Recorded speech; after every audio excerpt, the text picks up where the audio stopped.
Kasi maraming request ko rin doon. So dinala namin si Mac dito para isa na lang. Almost everyone is here already.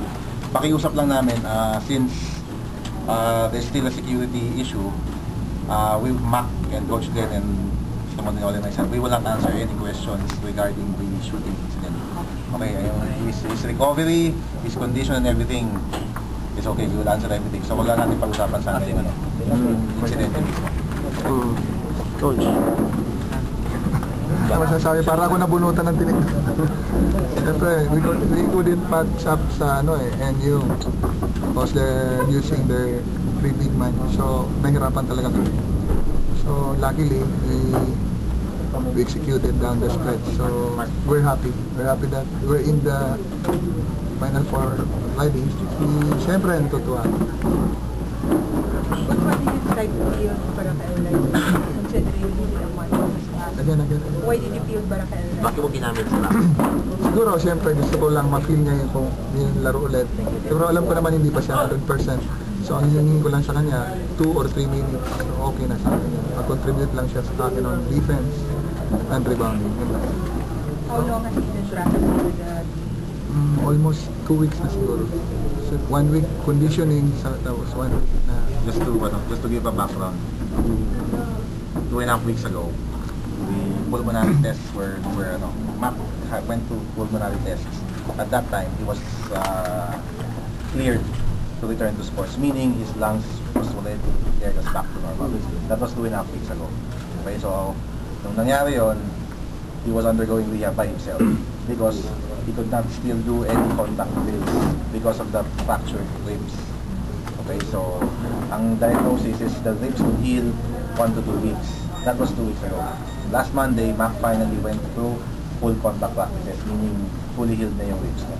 So as far as full contact practices, last Monday. Yes, man. So we evaluated him last Friday and the doctors cleared him for full contact practice. So Monday and Tuesday, inobserbahan ni Coach Glenn, and Tuesday, Coach Glenn talked to Mr. Mandinola and myself, and he suggested that with the way Mac was moving, pwede nang gamitin for a few minutes. So para to get the feel of the game, para pagdating ng Final Four and Finals, mas papakinabangan na si Mac. So he was cleared 2 weeks ago to practice, pero yung full contact last Monday lang. Mac, anong feeling mo nang nakabalik ka ulit? Happy ako kasi nakabalik na ako. Matutulungan ko rin yung team. Saka masaya. Nakapagdala na second chance. How are you feeling? Wala bang masakit every time you run or Medyo konti lang pero kaya ko naman. sa skills? Wala naman. Galing na. Naka-recover na ako. Nagpa-practice na ako. So okay na. Mac, you were boxing. Binaboxout mo kanina si Ponterada, tapos na-out-jump ka niya, tapos napangiti ka. Anong inisip mo? Kasi hindi pa ako nakikipag-pisikalan sa game. Natatakot pa. So natatakot pa ako. Nagdadalawang isip pa ako. Are you going through any therapy or I don't know, whatever? May test ka pa ba sa hospital? Wala na.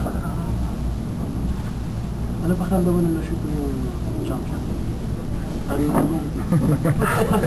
Hindi, parang happy ako kasi parang first time ko ulit na kasi yung bola, parang rookie parang.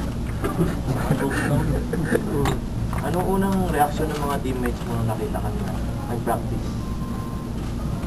Natuwa sila, masaya sila kasi alam nila na matutulungan ako na sila. Ano ba yung nung nag-practice ka, ano ba yung biglaan ba na bigla ka na lang pumunta sa practice o alam na rin ng mga teammates mo? Ano yung scenario nun? Alam na naman nila na na magpa-practice na ako, hinihintay lang namin yung sabi ng doktor na kung pwede na yung ako mag-train. Yung unang practice mo, ano yung pakiramdam mo ba? Parang medyo out of shape ka pa ba? Out of sync pa yung laro mo? Parang kasi parang nag-aalangan pa rin ako eh. May takot pa rin ako. Tingin mo ilang percent ka na? Yung shape form? Siguro nasa 75 na. Kaya hanggang kailan tingin mo mag-100%? Hindi ko masasabi.